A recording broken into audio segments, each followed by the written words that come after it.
l'architecte d'Elfante, donc j'espère que vous ne serez pas trop déçus. Je vais donc vous parler le thème de ma conférence, c'est Tony Garnier et André Vermard.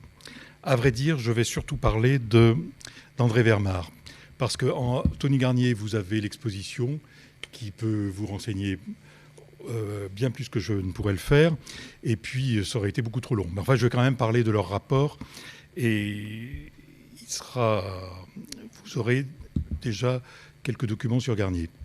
Donc voilà, Tony Garnier, l'architecte, et André Vermard, le sculpteur. Là, ils sont assez jeunes. Je les ai pris à un âge où ils doivent avoir la trentaine. Alors,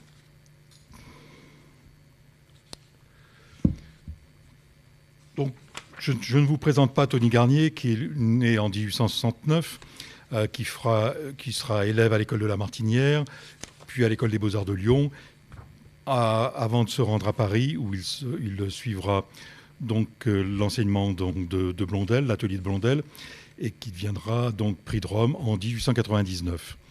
Vous savez qu'il est revenu à Lyon en 1904, à son retour de la Villa Médicis, et qu'il s'est entendu avec le maire Augagneur, et puis son successeur Édouard Herriot dès 1905, et qu'il a fait toute sa carrière pratiquement à Lyon.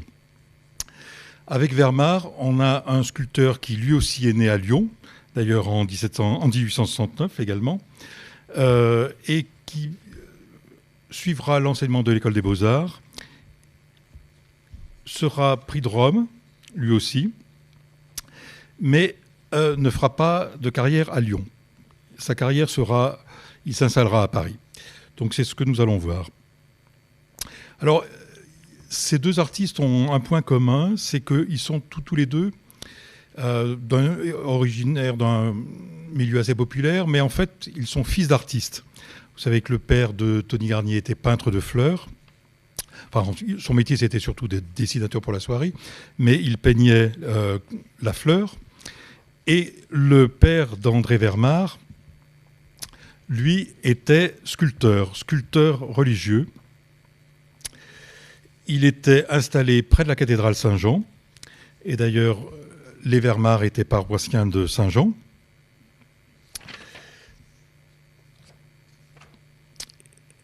Et donc, vous avez un arbre généalogique qui vous montre que les Vermard, c'est une dynastie de sculpteurs. Cet arbre généalogique n'est pas complètement juste, parce qu'en fait, vous savez donc Pierre Vermard qui s'installera à Lyon et fera une carrière de sculpteur religieux il avait son atelier auprès de la cathédrale Saint-Jean. Mais il a eu deux fils. Là, on n'en voit qu'un. André Vermard, le sculpteur dont on va s'occuper, et un autre, Frédéric, qui travaillera avec son père.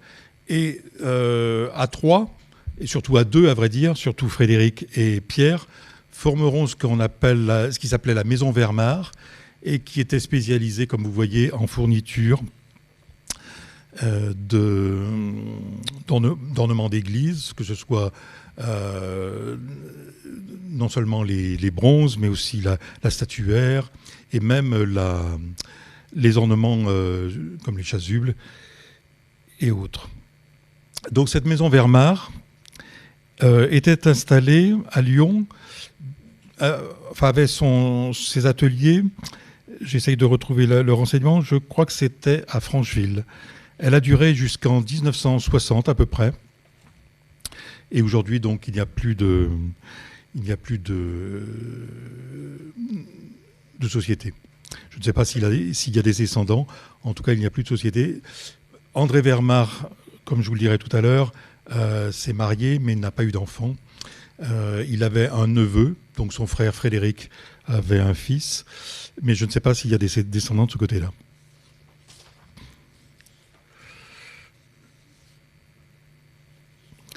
Alors donc, André Vermard naît à Lyon, au 5 de la rue de Saint-Étienne.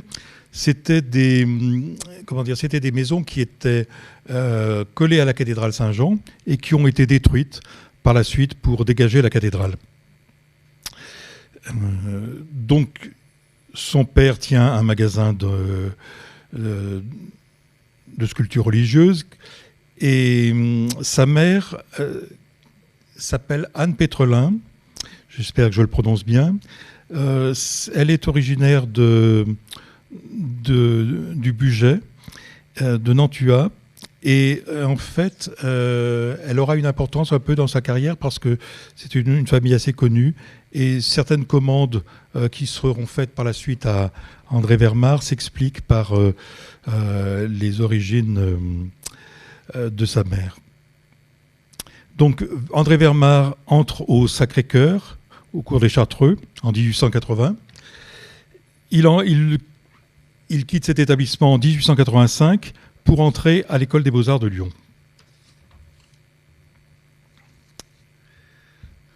Alors, je vous dis quand même quelques mots sur cette maison Vermar. Voilà le type de catalogue, de brochure qu'elle pouvait éditer. Et là, en fait, les 3 œuvres qui sont proposées, ce sont des éditions d'une œuvre originale d'André Vermar. Et donc, elle proposait à des églises d'acheter des reproductions, des bronzes ou des pierres, ou des plâtres, surtout des plâtres, d'œuvres connues. Voilà par exemple une pièce, une sculpture qui a été réalisée par Frédéric, donc le frère cadet d'André. Donc, vous voyez toujours des sujets religieux, bien dans la lignée donc de ce que faisait sa famille. Voilà donc André Vermar qui va nous occuper.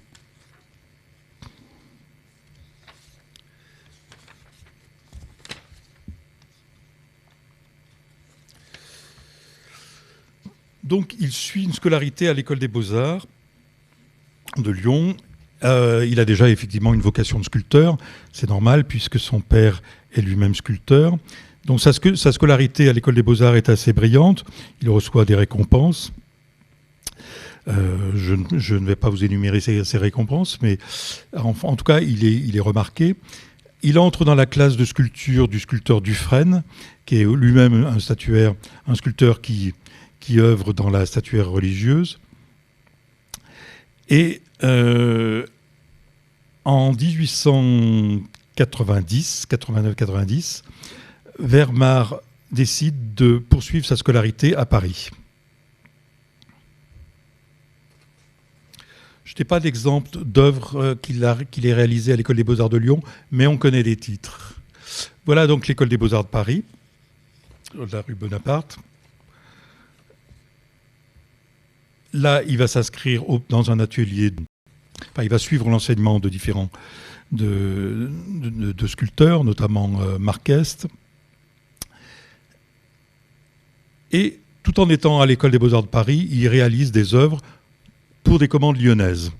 On imagine que ces commandes lui viennent par l'intermédiaire de son père. Et voilà par exemple ce Christ enseignant, qui est un beau bronze de 1,10 m qu'il fait pour une congrégation enseignante lyonnaise. Alors, je vous ai dit, à Paris, il s'inscrit donc dans l'atelier pas simplement de Marquès, mais aussi de Falguière et de Lançon. Donc, il a une bonne formation de sculpteur.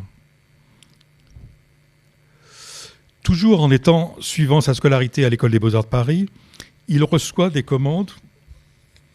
Il participe à des concours où lui-même reçoit des commandes de monuments lyonnais, ou lyonnais ou de la région lyonnaise.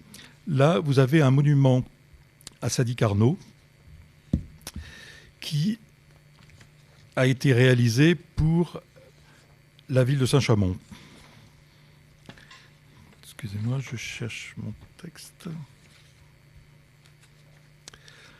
Donc, le conseil municipal de Saint-Chamond le charge de l'exécution d'un monument commémoratif élevé à la mémoire de Sadi Carnot, donc assassiné en 1894. Le monument est réalisé assez vite, puisqu'il est inauguré le 3 novembre 1895 sous la présidence du préfet de la Loire. À cette occasion, d'ailleurs, le jeune artiste, donc Vermaer, a été nommé officier d'académie. Donc vous voyez ce monument avec un buste de Sadi Carnot et puis des allégories au pied de la statue qui personnifient les industries de Saint-Chamond. Alors malheureusement, donc, ce monument donc, est en pierre et en bronze, et les bronzes seront fondus, comme beaucoup de statues en France, en 1942, sous le régime de Vichy, pour fournir des matières non ferreuses aux Allemands. En 1895, donc la même année, il concourt pour un monument Carnot, pour le monument Carnot de Lyon. Le monument Carnot, on le verra un peu tout à l'heure. Là, pour l'instant, je vous montre le monument aux morts de la guerre de 1870 de Saint-Étienne, qui est un beau monument et qui, lui, existe encore. Les bronzes n'ont pas été fondus. On a respecté donc l'hommage qui avait été rendu aux morts de la guerre de 70. Donc là, vous avez une allégorie qui remet, si je ne m'abuse, enfin, on le verra peut-être mieux sur la suivante. Oui, en fait, voilà. Alors c'est un beau monument avec des bronzes, des bas-reliefs de bronze qui ornent le piédestal.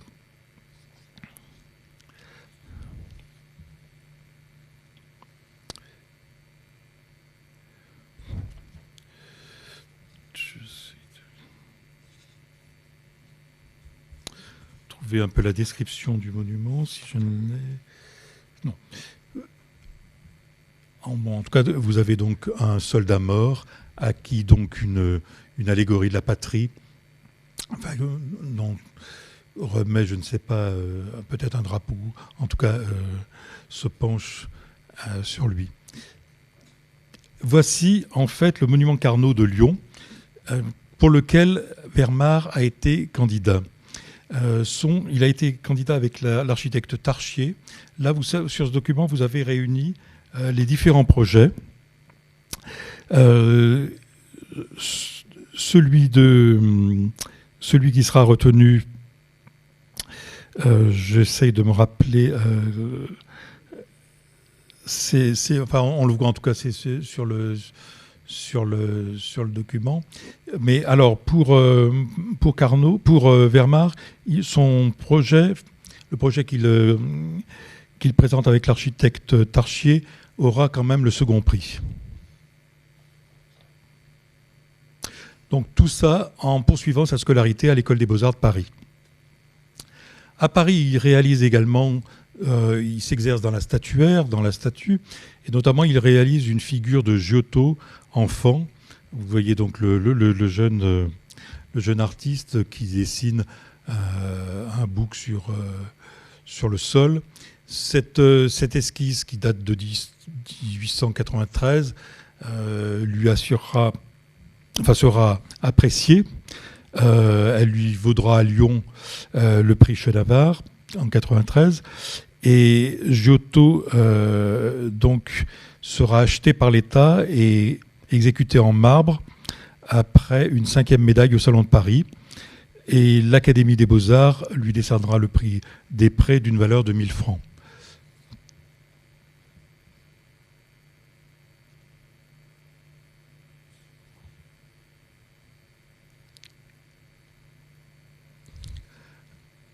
Alors, à Paris, il concourt pour le prix de Rome. En 1897, le sujet, cette année-là, tombe sur Orphée, perdant pour la seconde fois Eurydice, entraîné de nouveau par Mercure dans les régions infernales. Alors malheureusement, le bas-relief de Vermaer n'a pas été conservé, en tout cas il est perdu. Et là, je vous montre le bas-relief qui a obtenu le prix, enfin plutôt un haut relief, le prix qui est celui de Victor Ségophin, qui lui est conservé à l'École des Beaux-Arts de Paris. Alors, Vermar n'a pas eu le premier prix, donc le Grand Prix de Rome, mais il a eu ce qu'on appelait le second Grand Prix. Donc, il est arrivé en seconde position.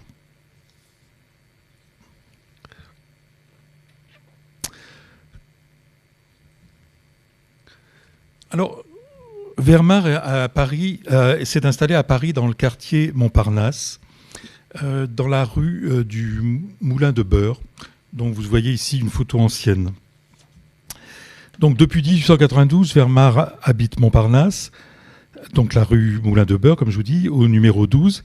Il y reste jusqu'à son départ pour Rome en 1899. À son retour, il emménagea boulevard du Montparnasse au 56 jusqu'en 1908, et puis impasse du Maine dans la Villa Rubens, une villa qui s'appelle la Villa Rubens.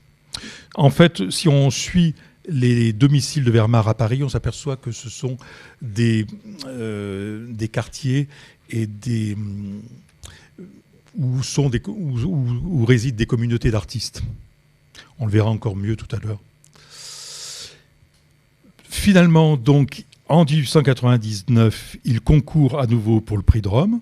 Là, vous voyez des logistes du prix de Rome, c'est-à-dire de la classe d'architecture, les candidats qui ont été retenus pour entrer en loge, donc pour concourir pour la dernière épreuve. Donc là, vous voyez donc les architectes et vous avez Tony Garnier, le petit Tony Garnier que vous reconnaissez, qui doit être le troisième, qui se reconnaît de toute façon à sa petite taille et à sa barbe. Donc finalement, en 1899, le prix de Rome de sculpture est remporté par un Lyonnais, André Vermar, par un architecte lyonnais pour l'architecture, Tony Garnier, et même un peintre lyonnais arrivera au stade du second Grand Prix. Voici donc le projet qui a valu à Vermar de remporter le prix de Rome. Le sujet, c'est la douleur d'Adam et Ève devant le cadavre d'Abel.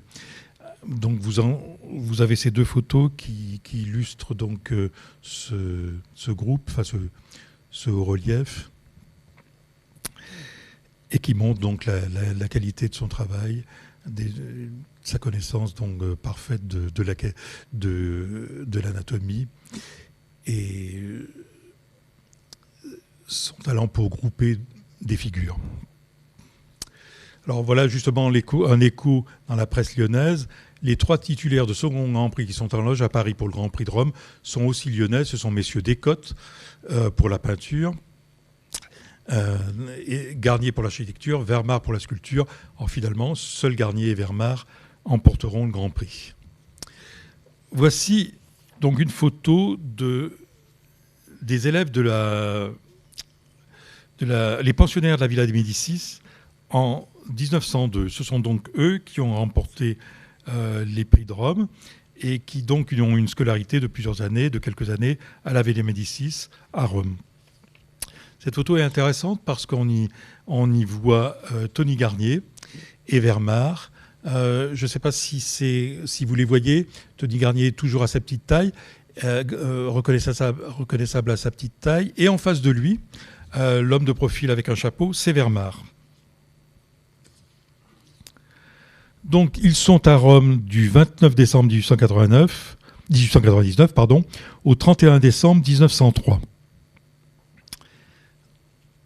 Donc là, ce sont des années d'études.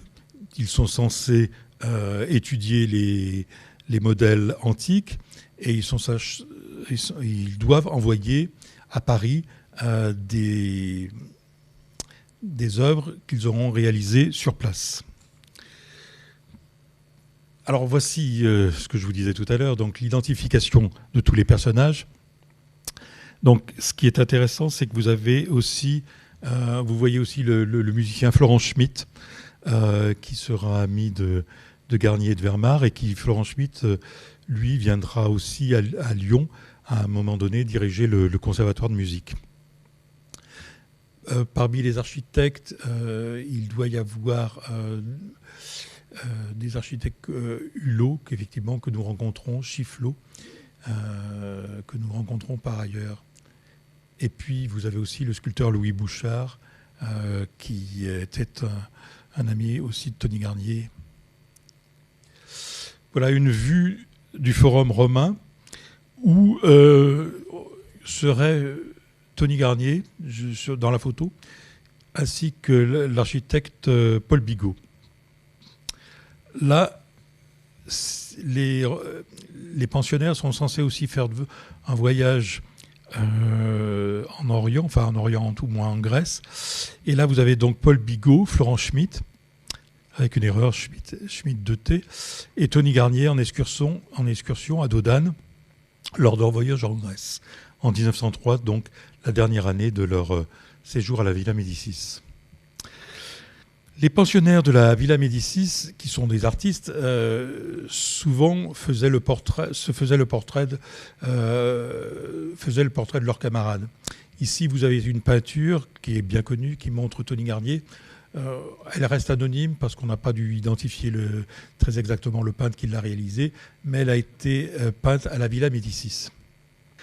Et à la Villa Médicis, voilà le premier contact, enfin la première œuvre qui atteste d'un contact avec de Garnier et de Vermar, si j'ose dire, c'est ce buste en bronze, cette tête en bronze, donc qui est le portrait de Garnier par Vermar. Alors, cette œuvre était connue lors de l'exposition qu'avait faite le musée Georges Pompidou en 1990, mais on l'avait laissée anonyme, et le propriétaire, d'ailleurs, pensait qu'elle était l'œuvre de Bouchard. J'ai été amené à m'intéresser au rapport entre Garnier et Vermar, et je me suis dit, mais allons voir cette œuvre, peut-être qu'au fond, elle pourrait être de Vermar. Et là, effectivement, à mon grand étonnement, puisque ça n'avait été relevé ni par le propriétaire, ni par les commissaires de l'exposition, le bronze est bien signé de Vermar, avec la localisation à Rome, et on a même le nom, le cachet du fondeur italien. Donc cette œuvre a appartenu à Garnier, enfin, évidemment. D'ailleurs, vous la voyez ici dans son atelier à la Villa Médicis, à Rome. Donc elle repose sur une sellette. Et Garnier l'emportera à Lyon. Et là, vous la voyez sur la cheminée, sur le manteau de la cheminée, dans la chambre à coucher de Tony Garnier, dans la villa qui s'est construite à Saint-Rambert. Par la suite, cette œuvre est devenue la propriété de l'architecte Pierre Jaume, qui l'a léguée au musée urbain Tony Garnier. Mais en fait, comme le musée urbain Tony Garnier n'avait pas n'était pas habilité à recevoir des legs, l'œuvre est inscrite sur les inventaires du musée Gadagne. Donc, en fait, cette œuvre aujourd'hui est exposée au musée urbain, mais inscrite sur les inventaires du musée Gadagne.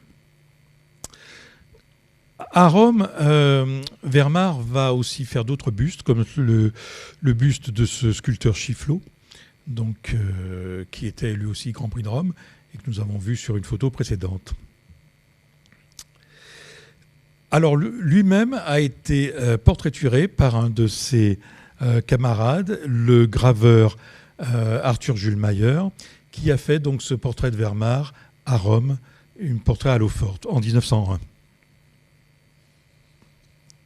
Alors, vous voyez donc les différences physiques entre Garnier et Vermar.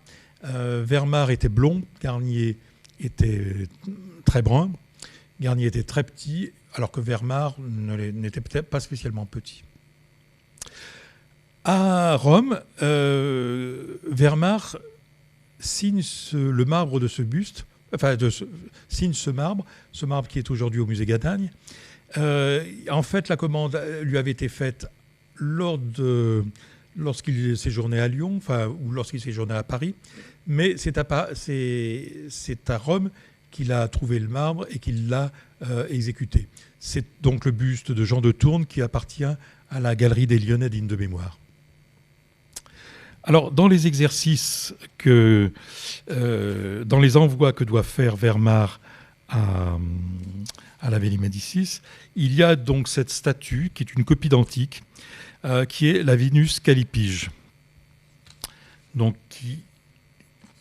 que Vermar s'est appliqué à reproduire très exactement. Et ce plâtre est aujourd'hui dans les collections de l'École des Beaux-Arts de Paris. Autre envoi romain, cette figure biblique qui est la figure de Suzanne. Donc Suzanne fuyant les deux vieillards.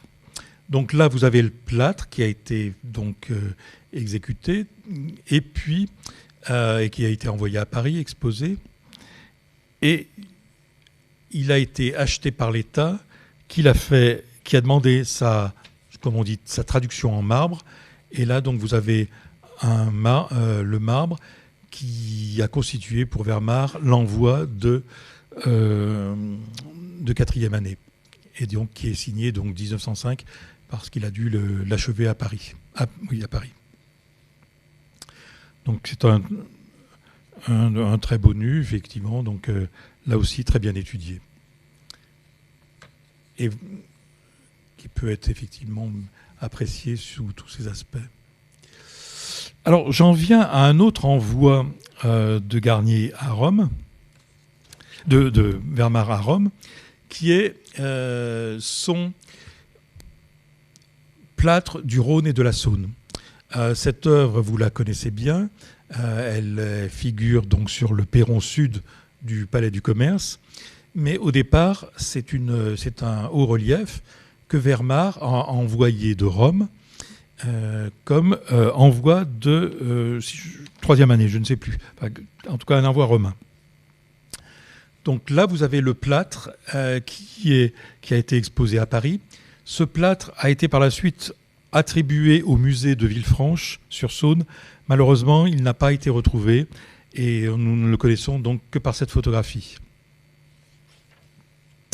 Donc, ce qui est intéressant, c'est dans cette figure donc des deux fleuves, c'est que Vermar renouvelle complètement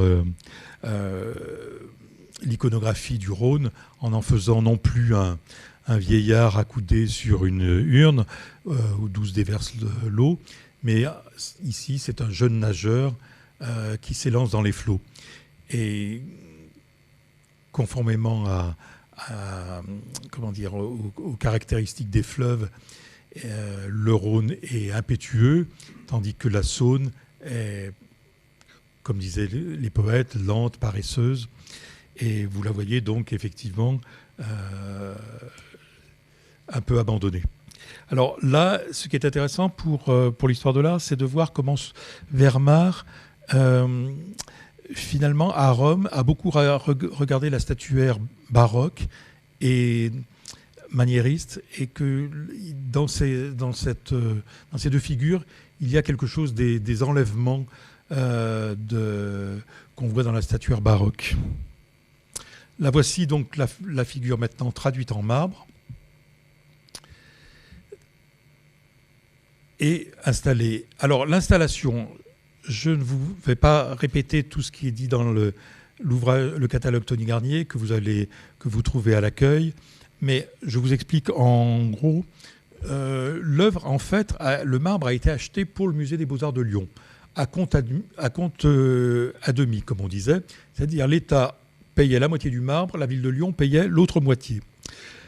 Au départ, l'œuvre aurait dû figurer au musée, mais le maire Augagneur, qui était membre de la commission du musée, a jugé que l'œuvre était de trop belle qualité pour être, si j'ose dire, enfermée dans le musée, qu'elle méritait d'être vue et d'embellir la ville. Donc on a songé à un emplacement, et il y avait un emplacement qui était disponible, c'est le perron sud du Palais du Commerce, de la Bourse. Vous voyez sur cette vue le plan, l'élévation de l'architecte Dardel. Il se trouve que la façade sud est une façade secondaire par rapport au bâtiment. Simplement, elle est la plus en vue puisqu'elle se trouve devant l'église Saint-Bonaventure. Enfin, elle est presque beaucoup plus visible que la façade principale. Donc ce perron sud d'Ardelles avait prévu d'y installer au pied de l'escalier une fontaine avec une baigneuse. Donc c'est ce que montre son projet. Cette baigneuse n'a jamais été exécutée et vous voyez là des cartes postales du tout début du siècle où on voit effectivement que le perron est simplement aménagé avec de la verdure. Donc c'est là qu'on va placer le marbre de Vermars. Alors voici le plan qui a servi à la mise en place du marbre. Et en fait, mon intérêt pour les rapports entre Garnier et Vermars a commencé avec ce plan. Ce plan a été retrouvé aux archives municipales dans des fonds qui n'étaient pas encore classés. Et découvrant ce plan, j'ai tout de suite pensé à Tony Garnier. Bon, il y a une très grande habileté de dessin, une simplification, enfin une virtuosité qui n'est vraiment qu'à lui. Donc, Vermars a demandé à Garnier de lui faire le plan pour installer son marbre. Et Garnier n'a pas signé parce qu'il a fait ça à titre amical et gratuitement. Par ailleurs, je pense que même il aurait été gênant pour Garnier de signer parce qu'il avait à cette époque-là, donc en 1907, des fonctions d'architecte des hospices civils et donc il n'était pas censé s'occuper d'autre chose que les bâtiments des hospices. Voilà donc le marbre installé. Là, on voit bien l'intervention de l'architecte, la façon dont le marbre est intégré au perron, avec le motif des congélations, qui est un motif architectural classique. Je pense en fait que Garnier et Vermars auraient souhaité une végétation beaucoup plus abondante que celle qu'on voit aujourd'hui. Et je pense même qu'il n'aurait pas été gênant pour eux que la végétation recouvre en partie le marbre. Là, malheureusement, c'est un peu maigre comme végétation. Alors, cette œuvre a eu beaucoup de succès, à Lyon évidemment, et puis elle a été connue. Et Vermars a fait une reproduction de la tête du Rhône et qu'il a fait diffuser, qu'il a tiré en 20 exemplaires, enfin, qui a été tiré si je me souviens bien, en 25 exemplaires, par le fondeur et la maison Barbedienne à Paris. Et il se trouve que l'un de ces exemplaires a été acheté par Michel Onfray, et vous voyez qu'il en a orné un de ses livres. Effectivement, politique du rebelle, la figure du Rhône impétueux s'accorde au titre.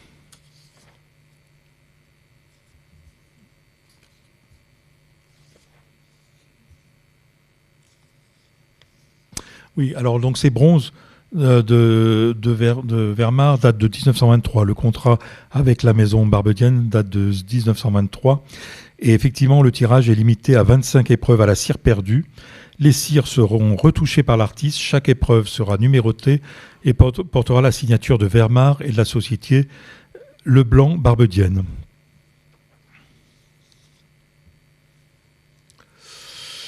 Alors, les rapports avec Garnier et Vermars ne se sont pas arrêtés là. Il se trouve que Vermars avait choisi comme premier envoi romain un motif de bœuf, des bœufs.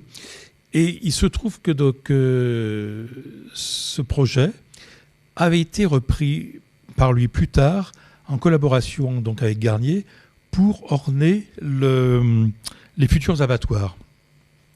Vous voyez, c'était quand même une œuvre importante, puisque la maquette qui a été exposée à l'exposition de 14 fait plus de... Je n'arrive pas à lire, mais enfin, elle fait plus de 3 mètres de long, et elle est, je crois, au 6e de l'étude. Donc c'était vraiment ça aurait été un monument important pour les abattoirs. Malheureusement, cette œuvre n'a pas été exécutée en marbre. elle est restée à l'état de plâtre parce qu'il y a eu la guerre de 14 en 1914, et donc vers le chantier des abattoirs s'est interrompu, et puis on n'a pas repris cette commande à la fin de la guerre. Le plâtre, en théorie, existe toujours. Il serait au musée d'Arras.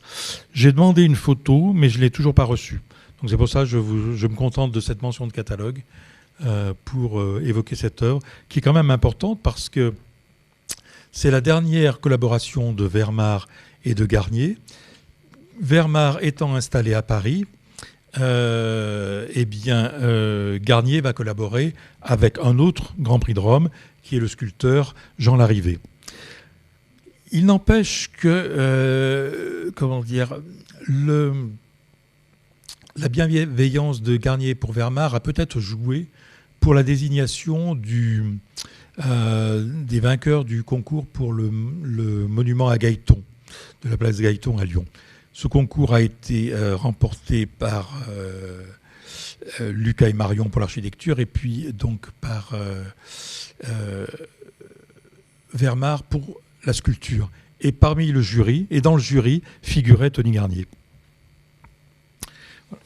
Ce monument, vous le connaissez bien, puisqu'il est encore en place. Donc, il a été réalisé en 1908. Le concours était un concours national. Alors, ce qui est important, c'est une très belle réalisation.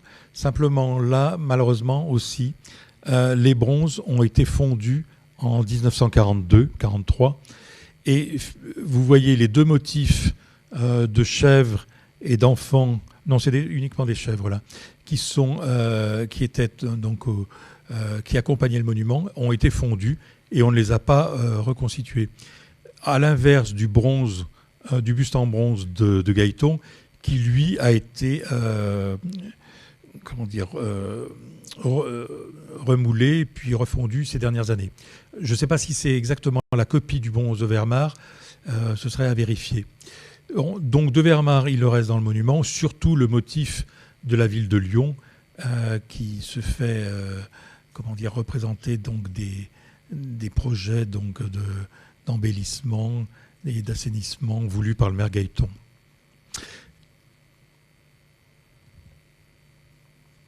Il me semble, non, j'ai pas il y avait des bas-reliefs là aussi.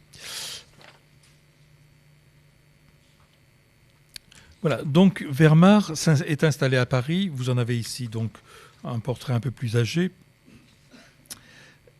Et à Paris, il s'installe dans un quartier d'artistes, aujourd'hui qui est devenu même ce qu'on appelle un ghetto pour riches, un ghetto pour millionnaires. C'est la Villa Montmorency dans le quartier d'Auteuil. C'est effectivement des maisons qui sont dans une sorte de parc, enfin dans un jardin. Et donc ça a été l'adresse de Vermar à Paris. Vermar et Garnier, sur le plan des opinions, différaient sans doute beaucoup. Garnier, comme vous le savez, était athée. Il a la cité industrielle, qui est donc son grand œuvre, ne comporte ni prison ni église. Et Garnier ne voudra pas réaliser lui-même l'église de l'hôpital de Grange-Blanche. Il abandonnera le projet. Il laissera le projet à son chef d'agence, Louis Thomas. En revanche, on peut penser que Vermar, en tout cas, était lui quelqu'un de plus religieux et certainement, et en tout cas, vous le verrez par la suite de sa carrière, très lié au milieu ecclésiastique. Par ailleurs, il y a des témoignages que j'ai relevés, mais je n'ai pas le temps de vous lire. On voit que Vermar a une vie plutôt mondaine à Paris, alors qu'on sait que Garnier fréquentera les milieux socialisants proches de Zola. L'une des premières réalisations de Vermar à Paris est donc ce groupe dit des Vendanges, bronze en cire perdue, qui lui a été acheté par la ville de Paris pour le square Trousseau. Alors malheureusement, ce beau groupe, lui aussi, a été détruit sous le régime de Vichy. Mais c'était une très belle réalisation, donc, comme vous le voyez, avec ce mouvement, donc de ces deux figures en mouvement, une figure masculine et féminine. Et qu'aujourd'hui, malheureusement, qu'on ne connaît plus que par des photos ou des cartes postales. À Paris, Vermar, qui est une sorte d'architecte de sculpteur officiel, puisque son Grand Prix de Rome lui donne un statut donc quasi de fonctionnaire d'État, travaillera pour la Cour des comptes. C'est assez difficile de savoir de voir ce qu'il y a réalisé, faute d'aller sur place et de photographier, parce que je n'ai pas trouvé de photos. Je sais qu'il a fait, en particulier, un groupe de 2 enfants en pierre pour la décoration du porche d'entrée. Peut-être cette figure de la République, mais là, ça demanderait à vous les voir sur place. En tout cas, c'est intéressant parce que sur le chantier de la Cour des comptes, il va rencontrer le successeur de l'architecte qui a construit le bâtiment, qui est le Constant Moyau, avec son successeur et Paul Gadet. Et Paul Gadet aura une certaine importance dans la suite de la carrière de Vermar. Toujours en étant parisien, Vermar travaille pour Lyon. Et là, vous le voyez sur le chantier la préfecture est achevée, mais il reste encore le décor de la préfecture. Et pour le grand escalier, l'escalier d'honneur de la préfecture, il réalise 8 lampadaires, donc avec ces figures d'enfants, donc en bronze. Je vais vous lire ce qu'en dit un critique de l'époque dans la construction lyonnaise. On vient de terminer dans l'escalier d'honneur de la préfecture l'installation de 8 nouveaux lampadaires exécutés par notre compatriote André Vermar, qui complètent l'aspect monumental de cet escalier. Ces lampadaires, au nombre de 8, comportaient 2 compositions différentes, représentant de petits génies supportant une corne d'abondance dont l'évasement est rempli par des globes électriques, entourés de guirlandes de fleurs. L'artiste s'est appliqué à sortir de la banalité en donnant à ces petits bonshommes joufflus et dodus des poses d'une spirituelle fantaisie. Les uns ont l'air d'élever péniblement la corde d'abondance sur leurs bras tendus, tandis que d'autres les aident en se tenant accroupis. Il en est même qui dégringolent sous le poids. Toutes ces figures sont ingénieusement groupées, de façon à former un ensemble des plus gracieux. À Paris, Garnier aussi travaille pour la manufacture, décidément, Vermar travaille pour la manufacture de Sèvres, et donc là vous avez une bacchante et un bouc qui a été exécuté en biscuit pour la manufacture de Sèvres et commercialisé.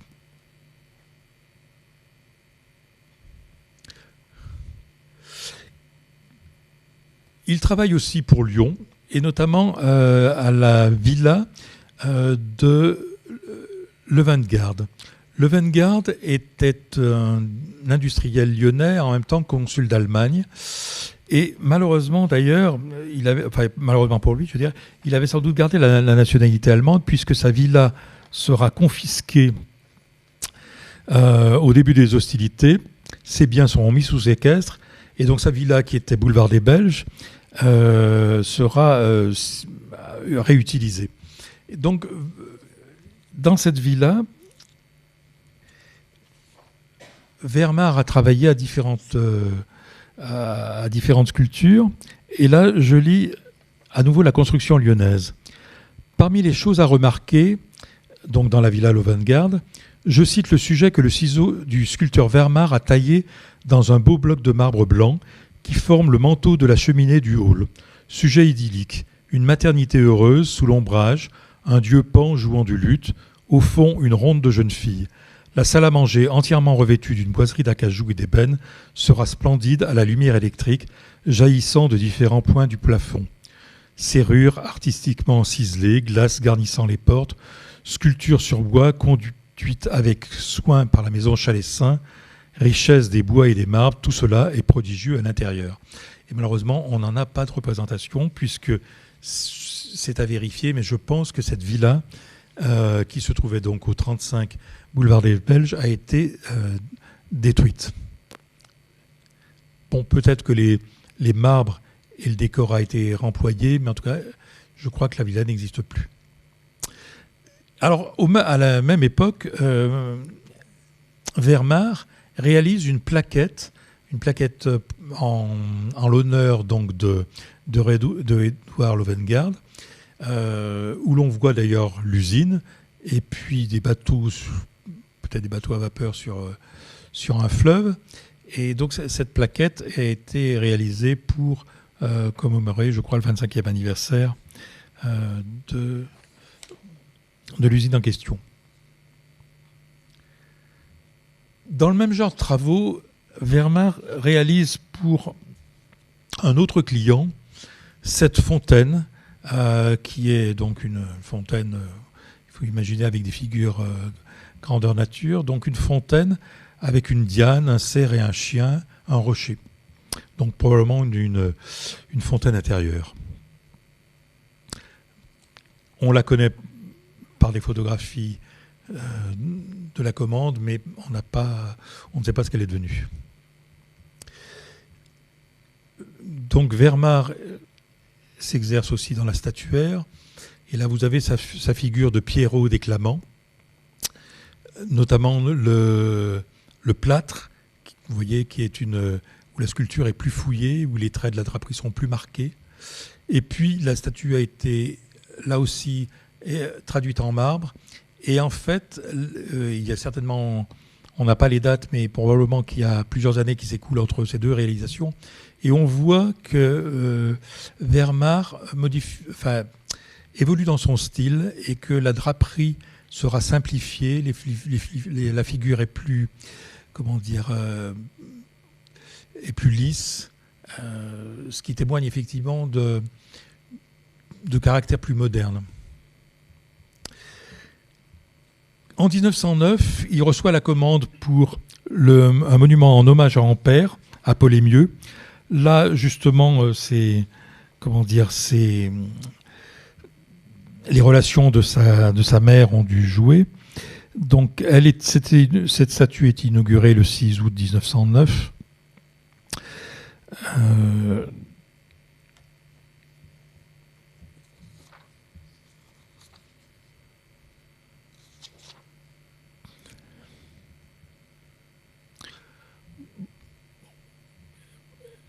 Elle n'est pas d'une très grande invention. Enfin, vous voyez donc la figure de l'inventeur génial, et puis assisté d'une allégorie. On ne peut pas dire que ce soit une réalisation très remarquable. Dans le même genre, Vermar réalise pour la Tunisie, d'ailleurs, pour la ville de Sfax, un monument en hommage à un inventeur, Philippe Thomas. Donc là aussi, le monument est très traditionnel dans sa composition, avec cette figure qui doit être une figure de local, enfin de Tunisien ou de Tunisienne, je ne sais pas, qui met une palme sur le piédestal du buste de Philippe Thomas. Autre réalisation, cette fois pour la ville de Québec. Alors pour la ville de Québec, Vermar travaille donc à un monument en hommage au cardinal Taschereau, donc, qui était archevêque de Québec, qui était le premier cardinal de Québec, enfin du Canada. Donc le bronze est réalisé, enfin la sculpture est étudiée, moulée et fondue en 1910, mais le monument ne sera inauguré qu'en 1923. Donc vous voyez donc encore des formules traditionnelles. Il joue sur l'ampleur de la capa magna, qui donne du volume à sa figure. Mais ce qui est peut-être plus intéressant, ce sont les figures qui accompagnent. Et là encore, ces figures de de petits enfants joufflus qui portent des accessoires. Et puis, plus intéressant peut-être, les bas-reliefs qui illustrent donc les hauts faits de la vie du cardinal Taschereau. Donc cette statue a heureusement conservé tous ses bronzes.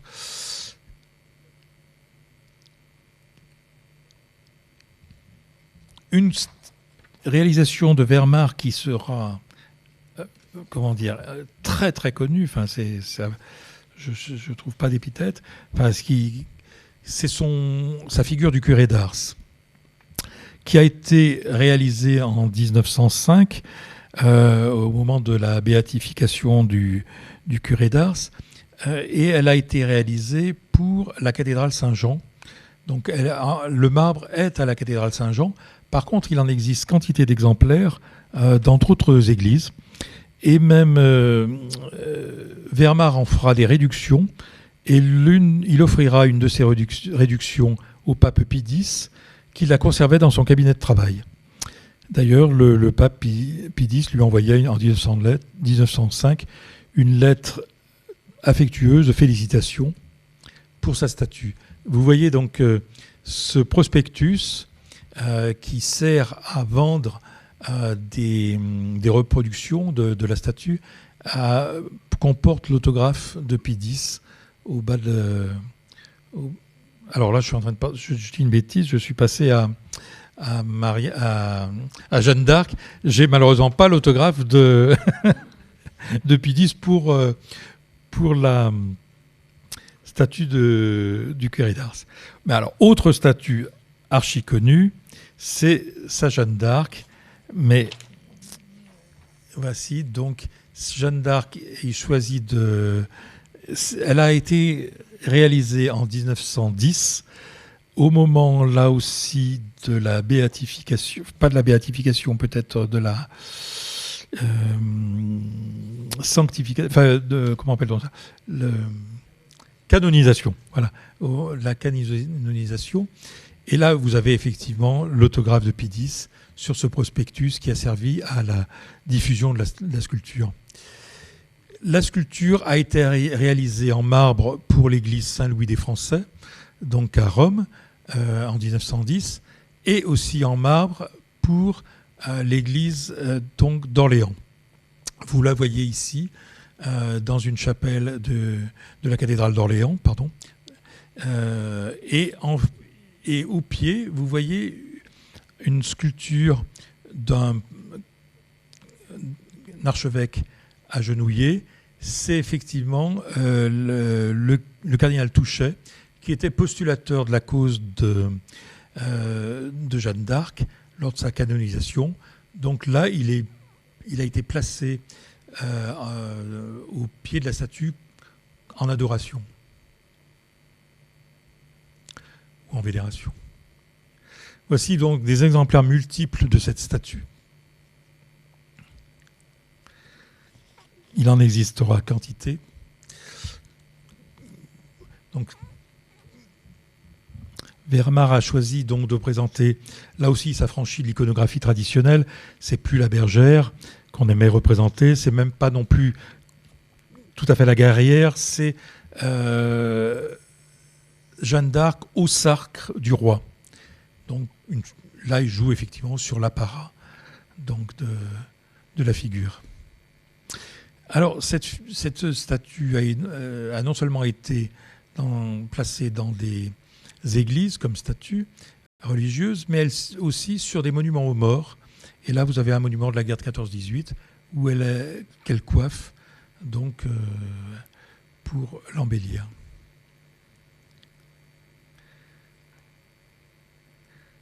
Vous la voyez aussi comme monument public, comme ici, monument à Jeanne d'Arc, à Carcassonne. Là aussi, comme monument public.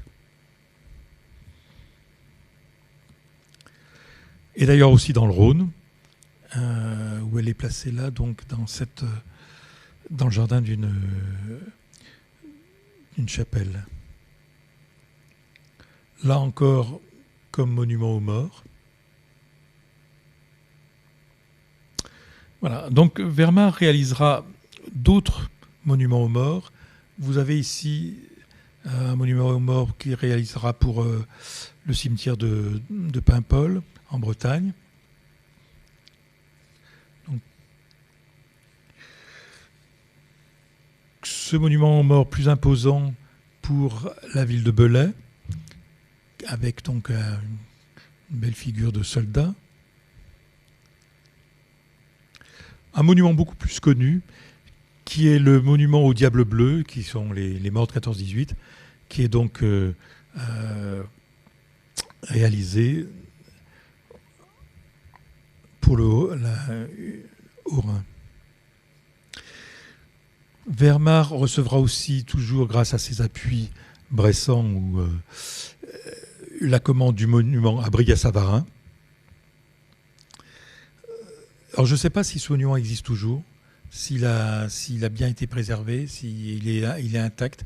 Donc vous voyez cette ronde d'enfants, c'est des figures qui plaisent à Vermar. Et puis le buste, par contre, là, qui est un peu, un peu austère pour honorer le gastronome. Là, un monument assez tardif, qui est donc un monument qu'il réalisera en 1935, donc un monument public à une personnalité locale, un homme politique, Léon Donnet. Il réalisera aussi une statue de la Vierge, donc dans la ville de Giromagny. Je n'ai pas trop trouvé de représentation moderne de cette statue, ce qui fait que je ne sais pas si elle a été elle aussi préservée. De toute façon, elle était en pierre. Elle ne risquait pas d'être fondue, mais je n'ai pas trouvé de représentation récente. Vermar a aussi une clientèle privée pour lequel il réalise des bustes. Il a une qualité un talent de portraitiste indéniable. Là, vous voyez un portrait d'une tête de jeune fille, terre cuite, une autre en bronze, qui sont des réalisations séduisantes. Voilà le genre de buste qu'il pouvait réaliser. On voit donc une certaine influence de Rodin.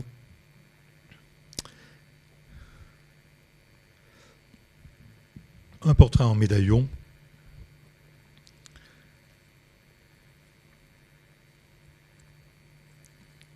Des figures comme cette jeune femme assise, donc une terre cuite, peut-être une figure qui pouvait être réalisée, qui pourrait être proposée pour une commande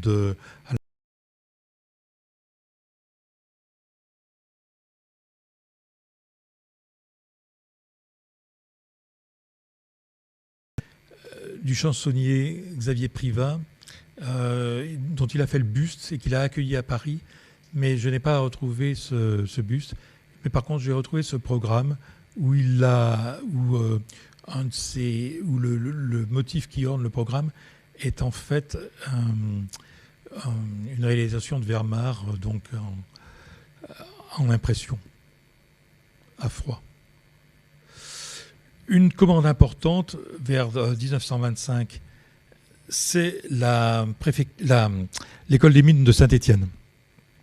Il se trouve que l'architecte de l'école des mines a voulu un bâtiment néoclassique et c'est un bâtiment donc qui date de 1925, alors qu'il a l'air de dater d'un siècle plus tôt, voire deux. Et Vermar, qui a reçu la commande du fronton, s'est adapté au style de l'édifice et vous voyez, il réalise un fronton tout à fait classique.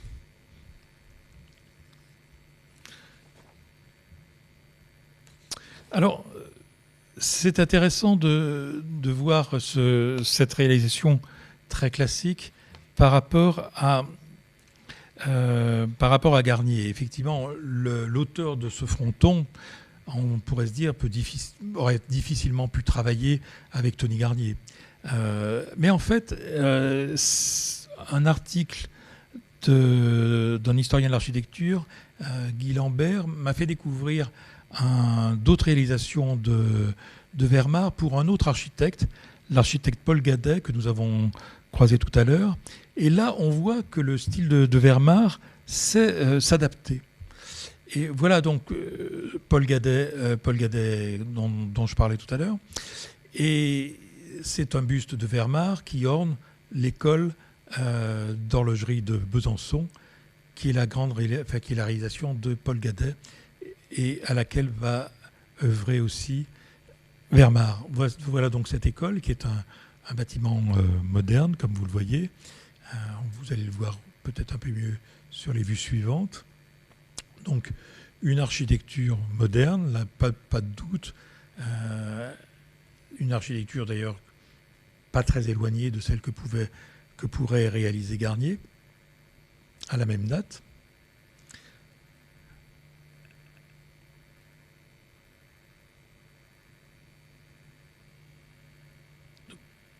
Je vous montre ces différentes vues qui permettent d'approcher les réalisations de Vermar. Donc, le portail de l'école, où on voit effectivement l'influence de l'art déco. L'escalier, là aussi, l'escalier très moderne, où l'influence de l'art déco est très visible, dans les ferronneries. Et là, donc, Vermar a reçu la commande de bas-reliefs pour orner la façade. Donc vous voyez cette façade et vous voyez les bas-reliefs de Vermar. Et là, donc, c'est sculpté dans la pierre. Lui, il n'a pas sculpté directement dans la pierre. Vermar est un modeleur. Il ne pratiquait pas la taille directe, mais elles ont été réalisées par un autre sculpteur, mais les modèles sont quand même fournis par Vermar. Donc voilà ces figures, donc, qui sont une sculpture, enfin une statuaire qui est vraiment proche de l'art déco et très différente de ce qu'a réalisé Vermar jusqu'ici. Voilà des figures beaucoup plus... des détails de ces bas-reliefs. Alors ici, plus d'allégorie, des figures d'élèves s'appliquant dans leurs travaux, dans leur études. Des professeurs aussi. Vous voyez, des figures beaucoup plus simplifiées, un style beaucoup plus moderne, et qui là aurait pu effectivement plaire à Tony Garnier. Donc, je pense que finalement, si Vermar n'a pas travaillé avec Garnier, ce n'est peut-être pas en raison de son éloignement de Lyon, parce que il a réalisé des monuments lyonnais, ni même de ses idées politiques. Je pense que Garnier a trouvé en l'arrivée le sculpteur qui lui convenait parfaitement. Mais vous voyez, Vermar aurait pu lui aussi s'adapter au style beaucoup plus simplifié, beaucoup plus moderne de Garnier. Donc, toujours ces bas-reliefs de l'école d'horlogerie.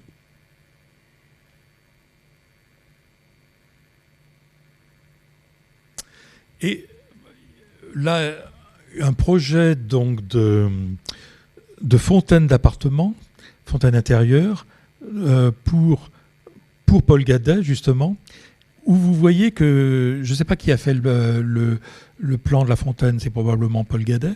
Vous voyez donc Paul Gadet plaçait son buste en regard de celui de sa femme, et la tête du Rhône était là pour symboliser l'eau, puisque finalement c'est une fontaine, et trouve donc un exemplaire donc, du bronze, un des 25 exemplaires de la tête du Rhône aurait pu figurer sur ce projet de fontaine, mais on ne pense pas qu'elle ait été réalisée. Enfin, là pour le coup, on a un projet intéressant et qui n'est vraiment pas très éloigné là de ce qu'aurait pu faire Garnier et l'arrivée. Notamment l'utilisation de la céramique en décor. Alors, je vais maintenant passer à un autre aspect de Vermar. J'en ai fini avec son œuvre. C'est sur sa biographie. Alors, Vermar avait acheté avait même fait construire dans l'île de Bréa une maison, cette maison que vous voyez ici. Et donc une maison pour laquelle il a cherché une allure traditionnelle, de maison traditionnelle du pays. Alors malgré tout, le toit n'est pas en chaume, il est en ciment. Mais je voudrais vous retrouver un témoignage de Vermar dans l'île de Bréa, si je le trouve, parce que je l'ai vu tout à l'heure. C'est intéressant parce qu'en fait, ce témoignage émane du maire de la commune qui a connu donc Vermar et qui s'en souvient plusieurs années après et qui nous révèle quelques détails sur sa vie. Bon, je vous demande pardon, je vous montre l'île de Bréa. Voici la maison de Vermar. Vous voyez donc qu'il y a un charme certain et qui est réellement dans le style des maisons du pays. Alors, je ne sais pas si vous connaissez l'île de Bréa, mais l'île de Bréa a un microclimat qui fait qu'il y pousse des pins et c'est pas tout à fait une végétation méditerranéenne, mais enfin ça n'a rien à voir avec la Bretagne. Et donc vous voyez effectivement ce cadre qui est enchanteur. Voici à nouveau la maison de Vermar, qui va me laisser le temps de trouver ce témoignage, décidément.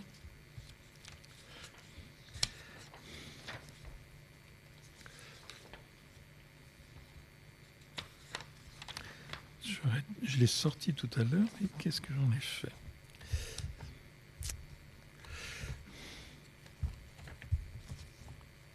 Sinon, je vais être obligé de vous le résumer. Mais tant pis, c'est pas grave.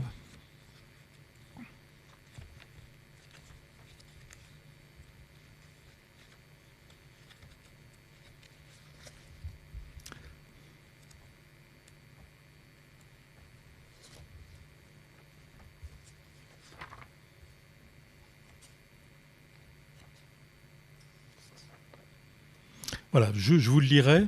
Et puis, on va d'abord regarder ces vues de l'île de Bréa. Et donc toujours avec la maison de Vermar.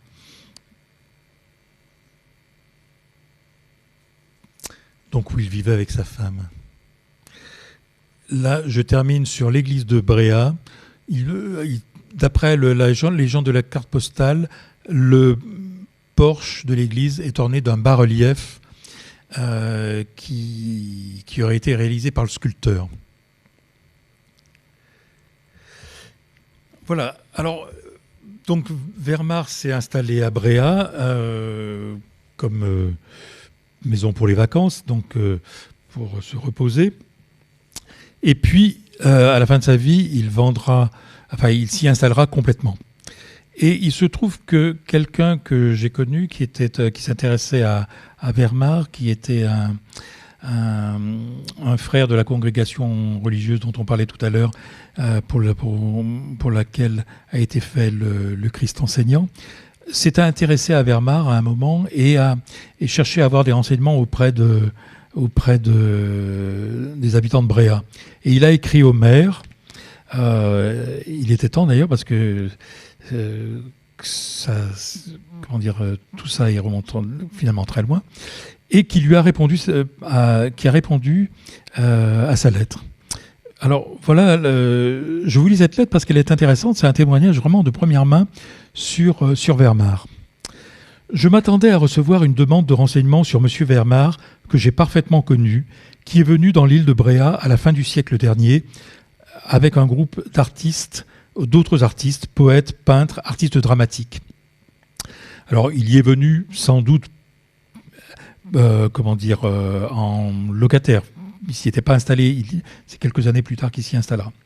Je peux vous préciser qu'il a acheté à mon grand-père maternel, en 1906, plusieurs terrains, une crèche à brebis, au lieu dit Pen Arbou. Il a acheté d'autres propriétaires, d'autres terrains, une vieille maison. Après avoir réuni le tout, il s'est fait une belle villa en 1910. Il y venait régulièrement, tous les étés, 2 ou 3 mois, également à Pâques, une quinzaine. Il habitait à Paris, la Villa Montmorency, avenue des Sycomores à Auteuil, dont je vous ai parlé tout à l'heure. Un peu avant la guerre de 40, il a vendu pour se faire des rentes en se retirant à Bréa, où il est resté jusqu'à son décès. Il avait fait faire un caveau dans lequel il repose, avec son curé d'Ars, que j'ai moi-même enlevé et remis au décès de Madame Vermar. Monsieur Vermar avait remarqué à Paris la fille d'un boucher polonais qui vendait de la viande à l'étalage. Il a demandé à son père s'il pouvait, moyennant finance, l'avoir pour modèle, ce qui a été fait, puis elle est devenue sa maîtresse, mais ils se sont mariés pour être reçus par le pape après avoir fait la statue de Jeanne d'Arc. Un grand succès pour lui. Il a distribué à tous les habitants du village une statuette de Jeanne d'Arc, puis une grande pour l'église de Bréa qui existe toujours. Monsieur et Madame Vermar n'ont jamais eu d'enfant. Il avait un neveu qui habitait en région parisienne. Je lui ai téléphoné au moment où Madame Vermar est restée paralysée à son décès, 27 mois après. Il ne désirait pas venir à l'enterrement. La famille était fâchée depuis le mariage qu'il n'avait pas accepté. Elle n'était pas de son rang. Nous avons à la maison quelques souvenirs de Monsieur et Madame Vermar, un service, il parle de quelques souvenirs qu'il avait, c'est ce qui nous intéresse beaucoup moins. Donc la propriété de l'île de Bréa a été vendue en viager, et finalement donc on ne sait pas ce qu'est devenu au fond le contenu de la propriété. Probablement que Vermar avait liquidé avant son fonds d'atelier. Ici, vous avez un portrait de Vermar réalisé par le sculpteur Claude Grange. Ce dessin donc de 1936 a été offert pas au musée par la veuve de Vermar. Claude Grange est le sculpteur, également prix de Rome si je ne m'abuse, qui a réalisé avec Jean Larrivé le monument aux morts du parc de la Tête d'Or. Voilà, je vous remercie de votre attention. Et je suis prêt à répondre à vos questions.